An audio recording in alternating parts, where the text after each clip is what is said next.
రీసెంట్‌గా అలైఖ్య పిక్కల్స్ గురించి చేసావు. నీకెందుకు చెప్పు అవన్నీ? ఓకే. ఓకే. చెల్లెళ్ళన్నావు, నా చెల్లెళ్ళు మంచిగానే చేశారన్నావు. సౌత్ ఆఫ్రికా పిలిపించాను, వాళ్ళెవ్వరు రాలేదు, రానన్నారు. ఏదో వాళ్ళ కష్టం వాళ్ళు పడుతున్నారన్నావు. తర్వాత మధ్యలో అమ్మాయిల గురించి బెట్టింగ్స్ గురించి ఎందుకొచ్చింది చెప్పు? ఓకే.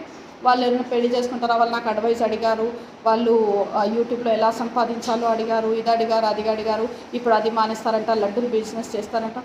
ఏ అమ్మాయిని నువ్వు అమ్మాయిల సైడ్ నుండి మాట్లాడుతున్నావు కానీ ఎక్కడో ఒక చోట నువ్వు కూడా అమ్మాయిలను కించపరిచి మాట్లాడుతున్నావు. ఓకే. నీకు ఒక్కరికే సోషల్ మీడియాలో వచ్చే అర్హత లేదు. అందరూ వస్తారు, ఎవరికి వాళ్ళు ఎవరైనా సరే వస్తారు. ఓకే. కానీ నువ్వు అందరి గురించి ఇలా పిచ్చిగా ఇష్టం వచ్చినట్టు మాట్లాడడం మటుకు చాలా తప్పు అన్వేష్. ప్లీజ్ నువ్వు అలా నువ్వు ఏదైతే నా అన్వేషణ అనేసి నువ్వు నీ ప్రోగ్రామ్ చేసుకుంటున్నావు అది బాగానే ఉంది, బాగా సాగుతుంది, నువ్వు చేసేసుకో.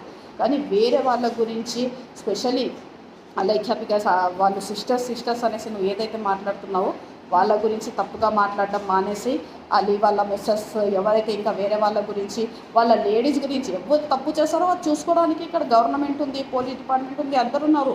ఎవరికి వాళ్ళు ఎవరు ఖాళీగా కూర్చోలేదు. ఎవరికి ఏ క్లూస్ దొరుకుతాయో అందరూ దాని గురించి ఆలోచిస్తారు.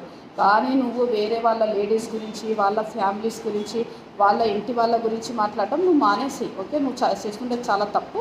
నీకు స్పెషల్లీ వార్నింగ్ చేస్తున్నాము. ప్లీజ్ నువ్వు ఇలా మాట్లాడడం వేరే వాళ్ళ లేడీస్ గురించి నువ్వు మానేసి. ఓకే.